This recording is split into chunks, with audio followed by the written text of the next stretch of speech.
the pulpit to the streets, we stand firm. Sound doctrine and truth, let the fire burn. By grace we live, by faith we go, proclaiming Christ to all we know. Stay Baptist, stay bold. Truth and love, let the scriptures unfold. From creation to the end, We break it down.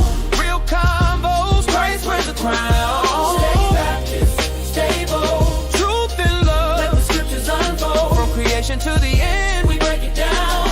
real combos. Christ wears the crown. No compromise, no shifting sand. The gospel reigns across the land. G220, shining the light, sharing his word both day and night. Stay Yeah. Baptist, stay bold. Truth and Let the love, scriptures unfold. from creation to the end, We break it down.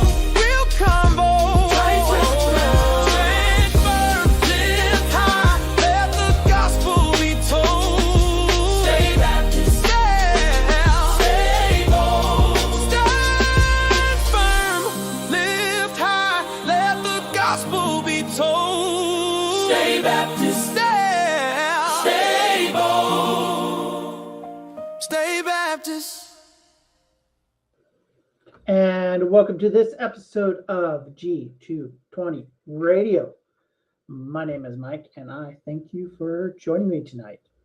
We are going to be discussing the Southern Baptist Convention that happened last Tuesday and Wednesday in Orlando, Florida. I was voted on by my church to be a messenger, so part of this show is just kind of experience. What is it? What's the point? A little bit of structure regarding how this sets up and what does this really mean. There's obviously been a lot of buzz. I've seen it on my social media, the algorithm, being Christian, about did Southern Baptists vote out women preachers? What does it mean? How does it affect things? And so as I've read articles and just being part of a Southern Baptist church now for nearly 14 years, understanding more and more the structure of the Southern Baptist Convention. And it's kind of a hot topic. I know we don't usually pronounce on kind of hot topics. I think it's important to kind of think about it because there is a lot of things going out there. My wife just read yesterday on Facebook from an author that we've read how she's disappointed with the Southern Baptists because of its stance that it supposedly took. I would say it that way. And so it's different than, let's say, the PCA or other denominations because we're Baptist. And there's a lot to goes with that. So let's think about that for a little bit. What's the point of the annual meeting and how does this kind of work out? And especially how does this play out in the local church? Because that's what, G220 Radio, we are about the local church. And we love the local church and we want people to be part of the local church and to be faithful. So that's the kind of the plan tonight. Ricky is not able to join us tonight. And so this is just going to be me monologuing. If you have questions, I'll try to keep on the chat as we think about it. So what is the Southern Baptist Convention? I think that's a good place to start. And when we think about this, I think we need to start kind of back when Baptists began. In Baptist life, there is this kind of this idea of local church autonomy and associationism. And how that works is that a local church is in charge of itself. It's not in charge of others. It can help others. We'll get to that. But it's in charge of itself. So how worship looks, choosing their pastor, choosing elders, deacons, who are members, who are not members, all of that is done in the local church. The local church determines what it believes. This is the understanding of the Baptist principle. Now, to remember that when Baptists come out of kind of the congregational church, coming out of Presbyterianism, and kind of in this era, this is completely different. We think of Presbyterianism, the presbytery style ecclesiology and the hierarchy that it has, or even the Episcopalian style, where you either have groups of people in the Presbyterian style, or you have a person, bishop of some sort, in kind of the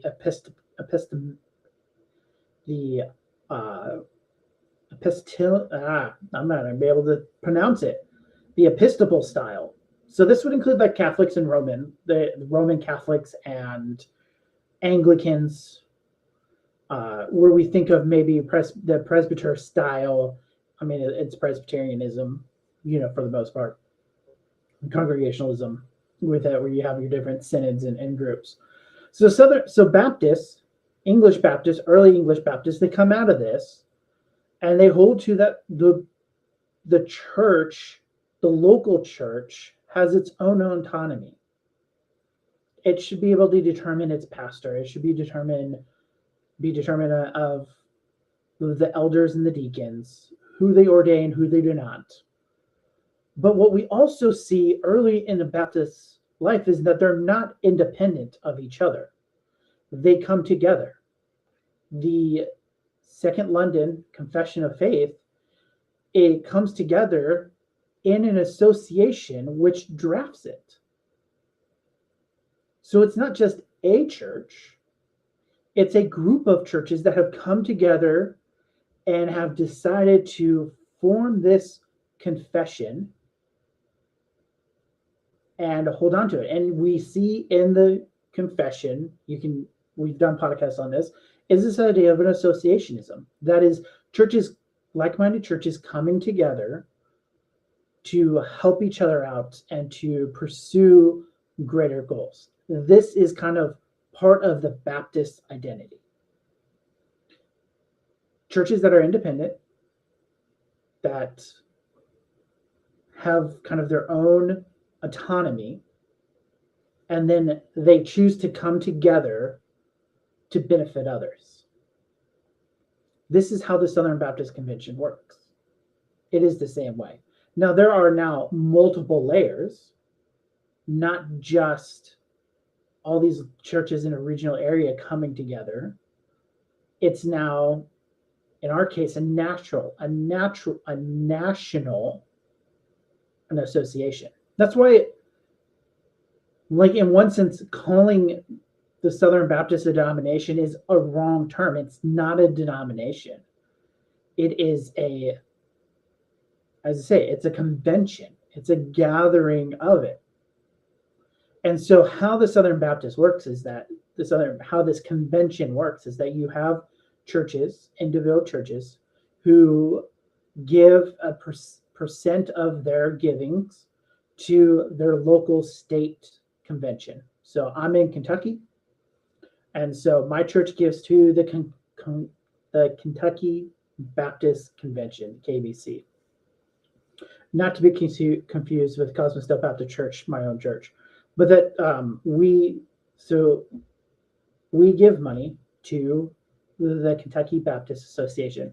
Now, there is a regional one for Louisville called the Louisville Regional Association.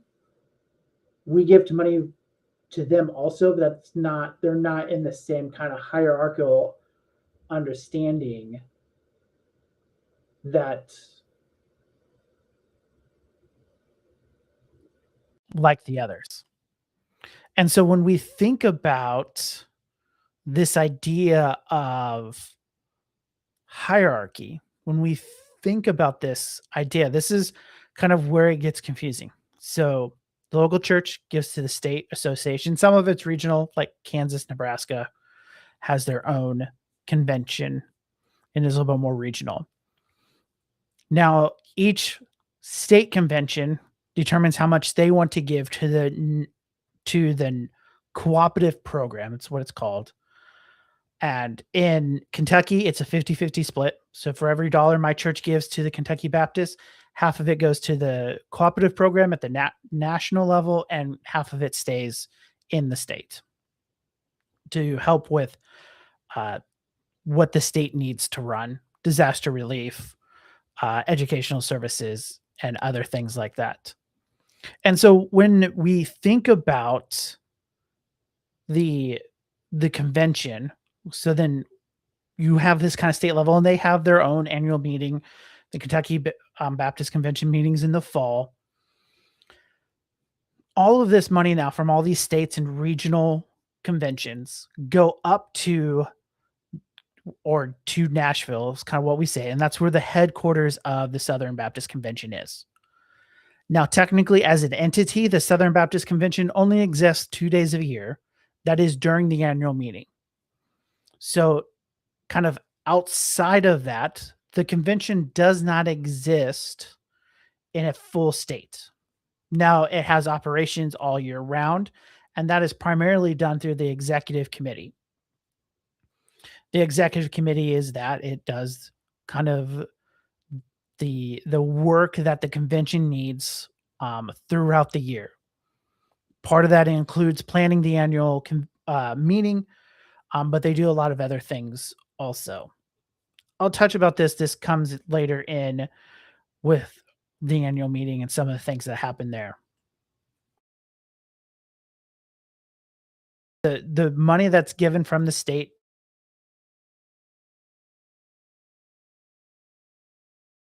in the Southern Baptist life. This is what makes the SBC quite different than our independent Baptist or even smaller Baptist associations. Because of how big the Southern Baptist is, we're able to establish the North American Mission Board, or the Foreign Mission Board is what it was called, and the Home Mission Board, or what is now called the North American Mission Board, for evangelism and missions. So the IMB, the International Mission Board, is foreign missions outside of the United States, outside of North America, and they're primarily taking the gospel to unreached people groups. What's nice about the annual convention is they have a send-off for all of the missionaries going within the next year. There were 68 from this one. Each one is there. Some of them you don't see. You hear voices. It's not theirs. They've changed them because of where they're going.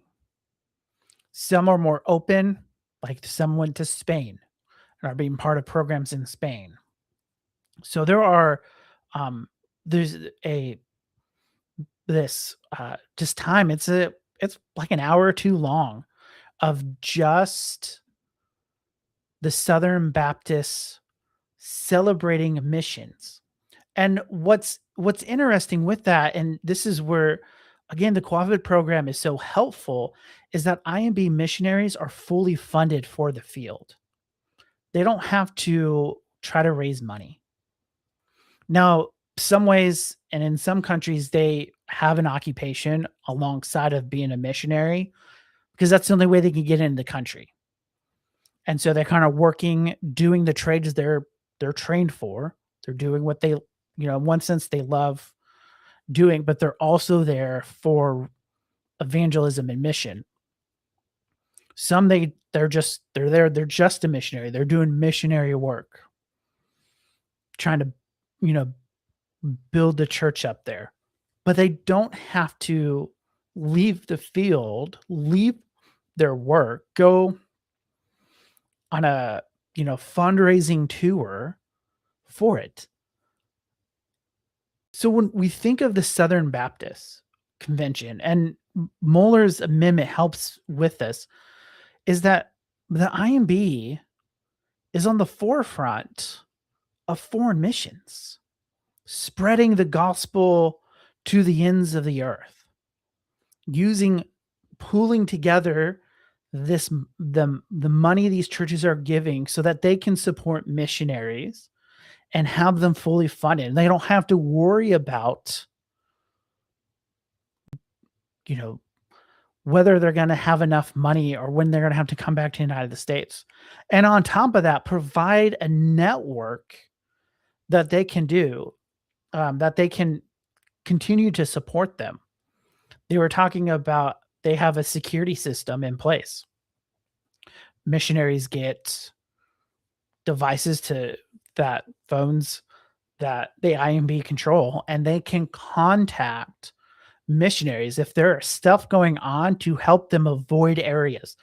They mentioned one where they had to call one of their missionaries, and because her phone was indicating she was close to where a shootout was happening, and they are able to direct her away with her children, and so no one is injured. So not only are we able to fund them for their work, we're able to protect them and to help them even in these places. So, and then with North American Mission Board, this is ideally for church planning, helping churches here in the United States and Canada, and Mexico to be able to plant churches. All of these are very good, and we need to consider that when we think about what has been happening in the news. Because most IMB missionaries, at least the ones I heard of and know of, aren't coming from anywhere, just anywhere. They're usually trained up in a Southern Baptist seminary. There are 6 of them. They're in, you have Southern, the one I graduated from, the first one, the name sake of, kind of carrying the convention. You have Southwestern in Dallas, and Midwest or Midwestern in Kansas City, and Gateway out in California, New Orleans, Southeastern in Wake Forest in North Carolina, and they're training up Southern Baptist pastors. Now, do they all agree on the same theology? They don't. And that's not the point. But what we can say, and what's even conversations not during the convention, but not necessarily said from the platform or from the floor on the annual meeting, is that there is no liberal professor at these colleges, or at least not one that is open.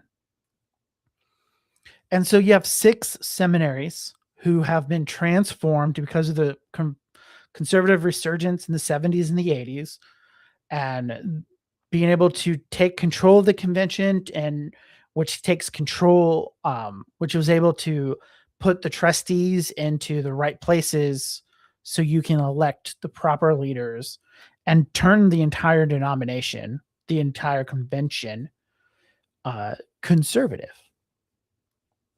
This leads to updating the Baptist Faith and Message in 2000 with language. This will become important later. And you have this. And so not only you have these 2 mission boards, one for foreign, one from home, you have 6 seminaries to train your missionaries, your pastors for the churches here and abroad. And all of the money churches give helps support these endeavors. And then there is a line item for the executive committee to do what they need to do. And that doesn't include Lifeway, who's overseen by the Southern Baptist Convention, or Guidestone, which is kind of a financial aspect of the convention for pastors and employees of the convention, and the Women's Missionary Union, which helps with programs for women and children. This is going to become important. And when we think about these things, and now all of these entities are governed by boards of trustees. These boards of trustees are picked by the president. That's why the president matters. The president has no power, but he has influence to pick. He doesn't get the board of directors for the entities. He appoints members to a couple committees, and one of them is appoints trustees for the entities. And so you have all these things. So, but then the question still comes down, and as I started the show, is how does this interact with the local church? So the annual meeting is a giant business meeting. You hear reports, you raise issues that you want the convention to deal with, and with motions and resolutions. But whatever happens in the annual meeting does not affect the local churches. The convention and all that happened the last Tuesday and Wednesday last week does not affect the local churches. So as a messenger, I came to the annual meeting, I voted. I will have to report to my local church what happened. Me and the other two messengers that went with me. We will have to do that. But the resolutions passed, the motion that passed, while we praise God for them, in some sense, has no power over my local church. It has no power because my local church is autonomous. The convention cannot tell my church what it can and cannot do. In fact, it's kind of the other way around. Me as a messenger, in some sense, is telling the convention what to do, and the reports from all the entities then report back to us on what they are doing with the money we are giving. It's a stewardship aspect. Now, and part of it is a dog and pony show. It's here's all the good things, all the seminary, enrollments are up. More missionaries are out there. We're getting more conversions from gospel being preached. We're enabling more people to preach the gospel, so the number of conversations are increasing.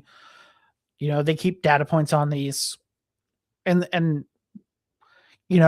some of it you sit back, it's like, should we really be taking data points? But I digress. But that's kind of what it is. You've given us money. You've been gracious to give us money. Here's how we're deploying your money that you've given to us. And so then you have kind of the main point of what happens. A lot of this happens on Wednesday, is that you have motions and resolutions. And they are separate but important to understand. Motions are directed to the convention or an entity to do something.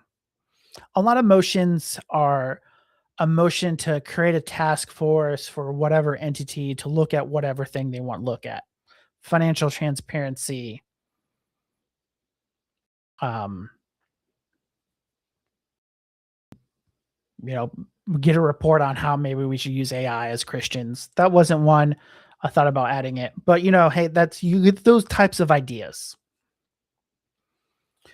And resolutions, what they are, is they are kind of a statement of belief that this body of messengers think is important and voted on, and say, as a convention, this is what we hold to be true at this time. So you'll see there's motions that they've rejected that came in. Some have been folded into other resolutions. There's resolutions that have been rejected. They have to be submitted ahead of time.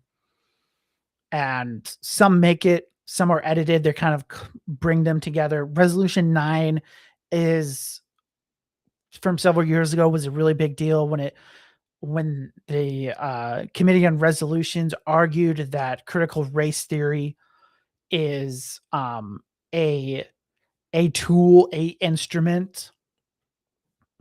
So you have that idea, but really, how does that play out is the question. And really, it's just like, this is what we believe. This is what this convention holds strong. So there was a resolution on amnesty. What is it? What do we hold to be true about amnesty or political violence. And people can make amendments, and they try to say what they make a friendly amendment. One was on anti-Semitism, and one guy, I think it was one of the only amendments to be actually passed, is changing some language, making it more biblical. Most of them they were as written from the resolution committee. Motions, on the other hand, as I mentioned, is directed as an entity or directed at the convention as a whole. And this is where kind of Dr. Mohler kind of made a splash with his Truth and Unity motion. So this is what the motion says or is. You can find videos of this kind of in different places. Essentially, the motion, if we were to think about it most broadly, the motion is to strengthen language in the Constitution to include language that women, and in line with the Baptist faith and message, cannot be called preachers nor function as preachers. And this is kind of how Dr. Mohler phrased it. And the way we know they're acting as preachers is when they are preaching in front of an assembly, a gathered assembly for worship. So what does it kind of means? Essentially, that a woman cannot have the title of pastor nor preach in your Sunday service with the gathered saints. He gets this language from the 1689, where this idea is that pastor's not just title, but function. The pastor does something. He acts in a certain way. Now you'll see others and the media say, well, the SBC just basically banned female pastors. Look, that's not news. The Baptist Faith and Message 2000 is very clear on this issue.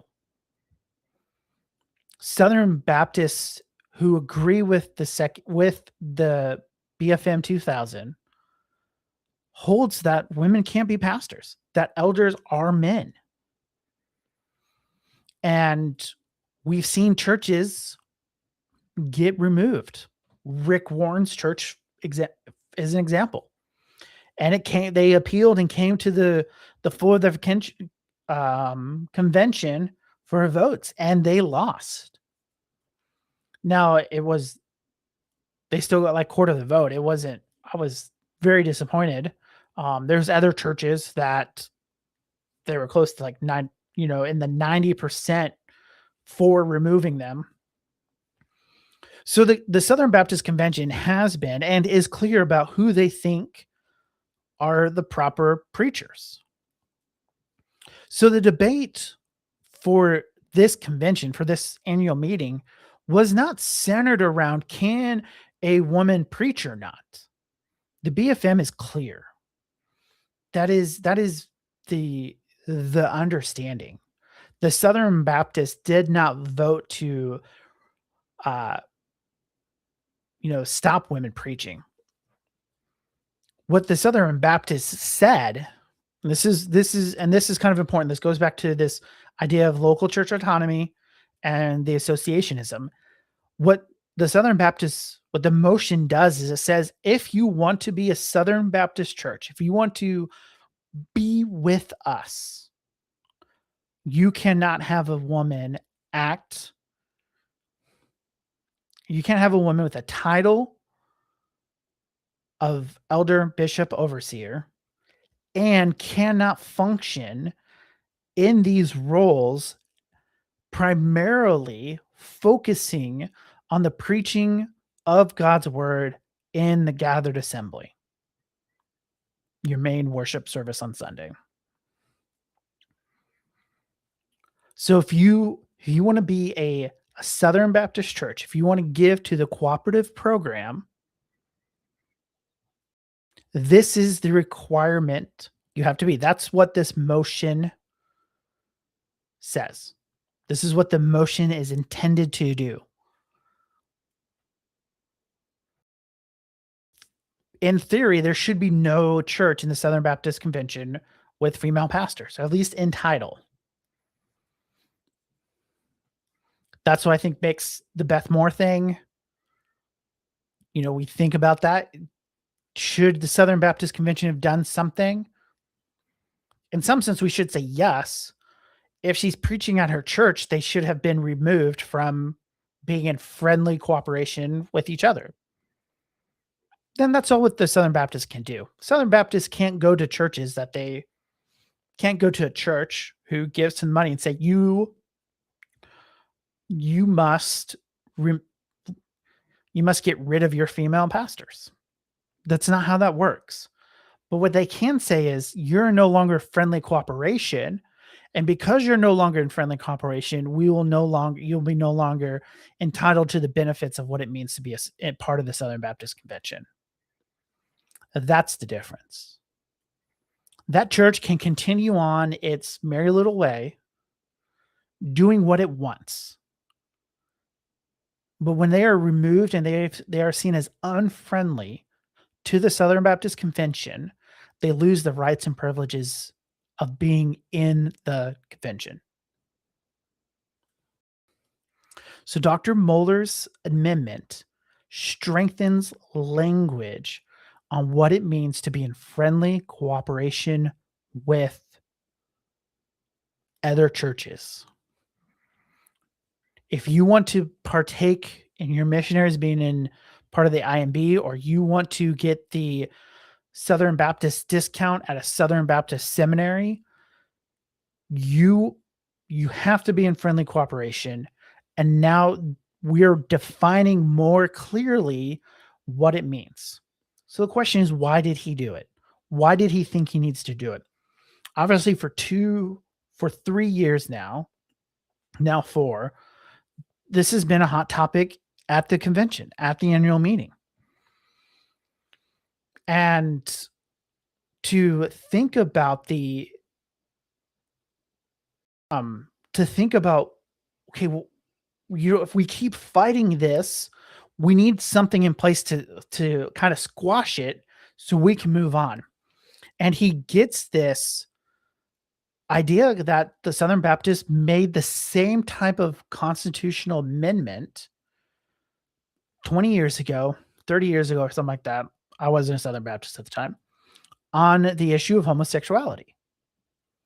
They made it part of the Constitution of the Southern Baptist Convention that if you wanted to be in friendly cooperation, that you would say and preach that homosexuality is a sin. You would not ordain homosexual pastors and the whole thing. And so the amendment is geared towards tightening the reins and to define, this is what we as a convention believe. And if you don't believe it, you're not in friendly cooperation. Now, this isn't settled also. A constitutional amendment requires 2 consecutive votes of a supermajority, so 66%. So next year in Indianapolis, this will be voted on again. It will need to pass again with more than 66%. Now, there have been commenters out there and people commenting, and even Todd Friel has mentioned it, that 25% of the people voted no for this amendment. One would think, why would you do that? Are you for women preachers? Now, we can't say for sure based off of what happens on the floor. The debate was cut short. One person opposed it. The next person, so Dr. Mohler made the motion. One person spoke against it. Another person spoke for it and then called for the question, which means debate ends and we now vote on the motion.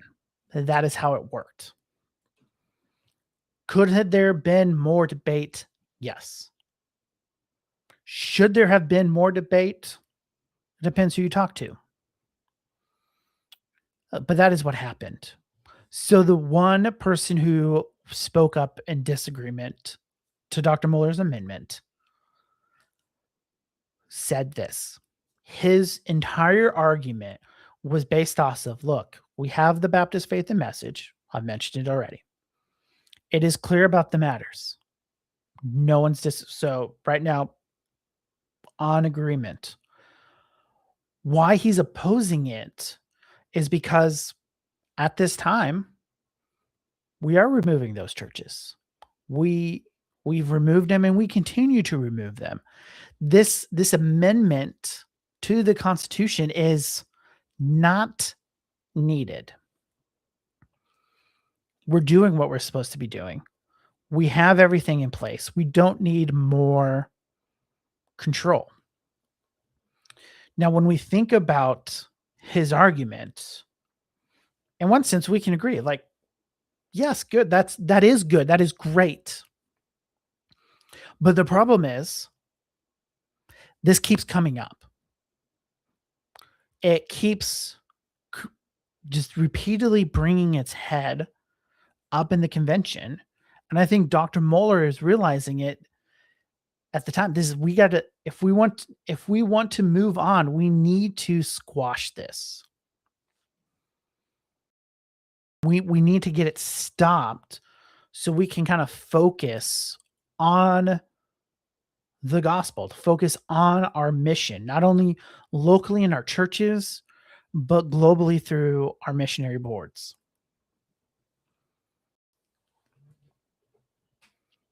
And so what this doesn't say, though, is that women can't be involved in ministry and helping others.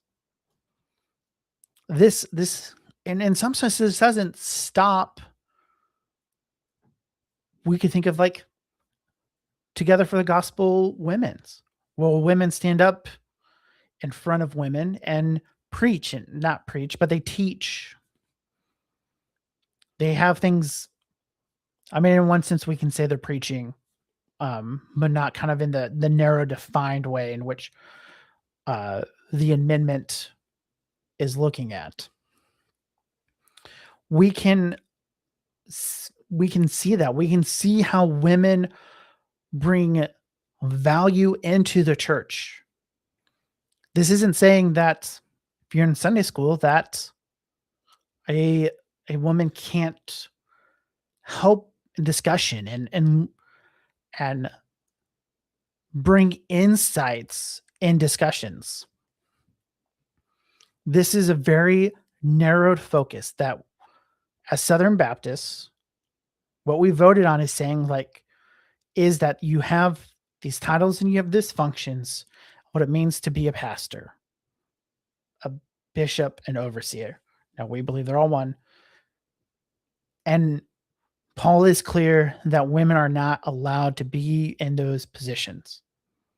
This position of authority over others. And I think when we think about that, that's where it settles, is how do we understand the scripture and are we going to be faithful? And I think what Dr. Mohler's constitutional amendment does is seeks to say, look, we do believe this. Let's get it down. Let's tighten it up. We'll kind of deal with the churches that are going against them. They'll be removed from the Southern Baptist Convention, and we can be stronger and we can move forward. This debate is distracting from our mission. And I think there's some great courage in there to think about it, and even in our own personal lives. And so when we think about these ideas and we read these articles, and I've read enough of them. I've read the Women in Baptist Ministries, whoever put up the the billboard in Orlando about it. They all get it wrong. And, the churches that have these women that are preaching on Sunday morning in front of the gathering of the saints,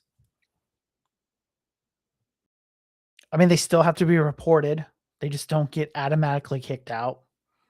Whether that's a good thing or a bad thing, that's neither here nor there. But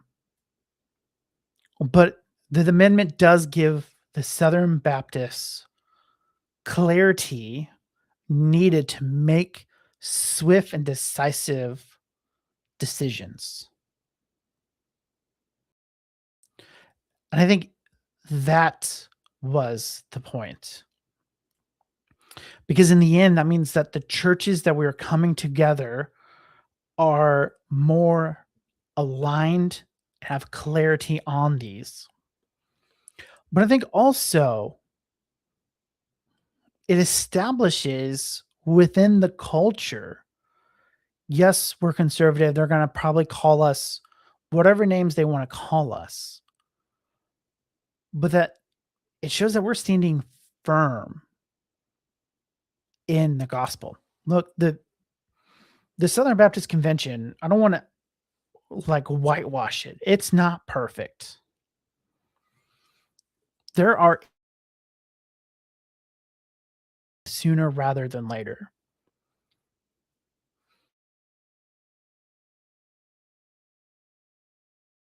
As short of time I've been part of it.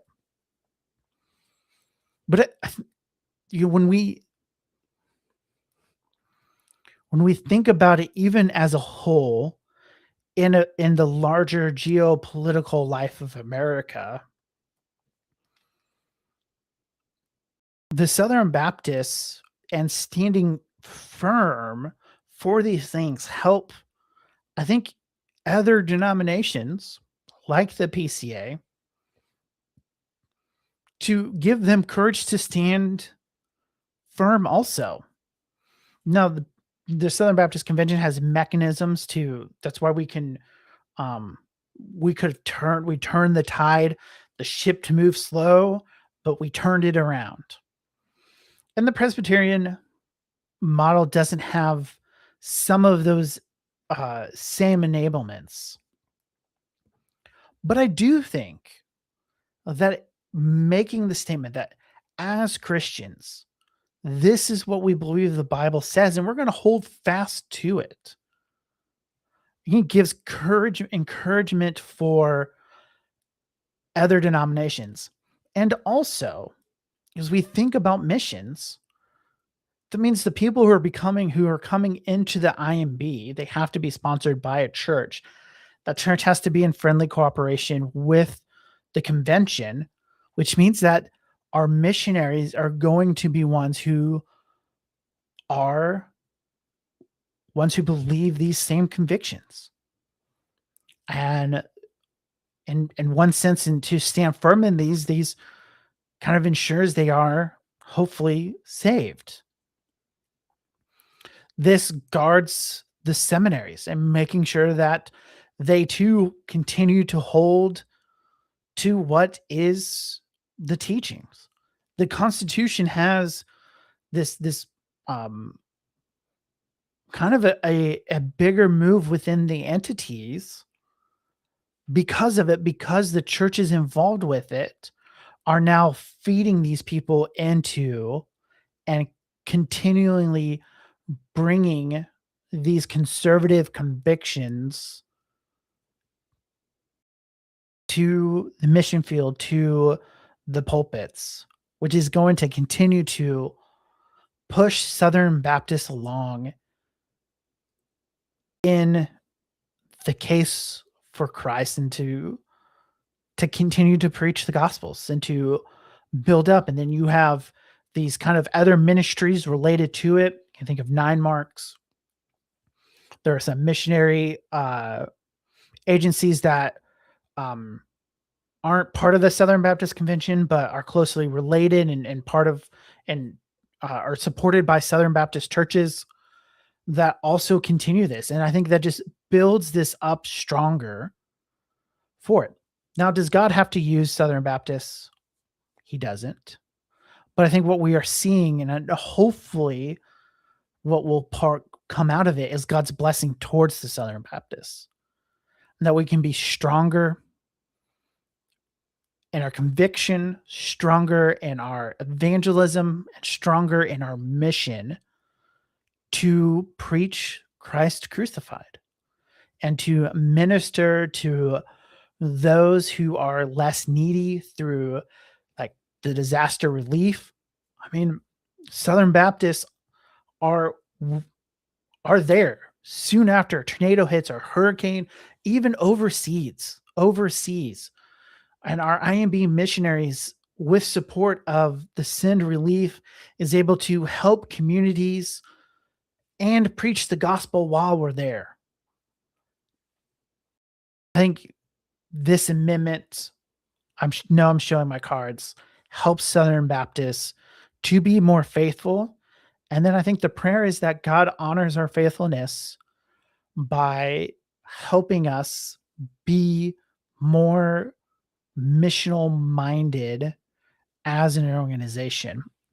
And all of this comes as this is the first year since a motion was passed in 2010 that the IMB is funded at 51%, which means that 51% of the church's giving to the national cooperative program goes to funding our international missionaries. The Southern Baptist Convention, I think, helps us to be the light in the darkness. It's not always perfect. It's not always great, but I think this convention stood up for the test of time. We have a cheeky comment. So was it only men voting at the SBC? No, it was not. Again, there were women there who voted, and their vote wasn't less than the men. There was a lot of men there. Obviously, a lot of pastors go. But there were women there, and some of them were voting. So, Blake, friend of the show, these are the reasons why I own and I am proud of Southern Baptist, and I think the conservative SBC is worth fighting for. I do too. The last several years have been with Resolution 9, with some of the other resolutions. They were, I think, may have pulled us back a bit, but I think the Southern Baptist Convention, a healthy conservative Southern Baptist Convention, is not only good for the churches, but I think is good for America as these opportunities. And that's coming. That I know it's not perfect. There are issues. The ethics commission, the religious commission, the ERLC and what it does, it hasn't always been conservative. It hasn't always spoke the voice of the Southern Baptist Convention, especially more recently. You can think of Dr. Moore and his push against Trump. It probably did not match the convention. There are times that they've done things like support the building of a mosque in New York because of the fight for religious freedom. There are things that the Southern Baptist Convention needs to deal with. I think this motion to amend the Constitution to make it stronger will help the Southern Baptist Convention press on towards that goal. And I think it fits in light with what happens in Baptist history. who are the kind of the first people in the frontier as the United States is growing west? It's Baptists. Baptists are on the frontiers first. The ecclesiological structure of mainline denominations prevented them from going as fast as the Baptists could go. And you see that in the strong Southern Baptist sense. There's a lot of churches in Southern Baptists. A lot of places that they're able to go to. As immigrants moved in more Midwest, you see more mainline, but the Baptists were able to move much more quickly in that way. And I think here the Southern Baptist Convention is in a way to position itself for it. And I think we should pray that God keeps the Southern Baptists and also blesses the fruit that come from them. I mean, I mentioned 63 missionaries are going overseas this year. That doesn't count the hundreds that are already overseas and spreading the gospel. I had taken classes with missionaries, IMB missionaries, or from IMB missionaries, and hearing what they're doing, and it's amazing to see how God blesses that as we think through it. And so as we kind of wrap up the show tonight and kind of thinking the Southern Baptist, how it affects the churches, how this kind of plays together, I think there is a way in which we end it with this, just hoping God honors the Southern Baptist, and pray that next year in Indianapolis that the votes will be for the amendment and it will pass. You know, that's one part of this business meeting of the annual meeting, is there is a politicalness to this. There's no doubt about that. And so we should pray that God will honor, God will bless this endeavor that Dr. Mohler started with this amendment, and that through that we can be a blessing to the nations as we spread the good news of the gospel. So that has been G220 Radio. You may be thinking I'd be tempting to say, God bless you and stay Southern Baptist, but I will not. Whether you're Southern Baptist or not, you should stay Baptist. So God bless, good night, and stay Baptist. G220, shining the light, sharing his word both day and night.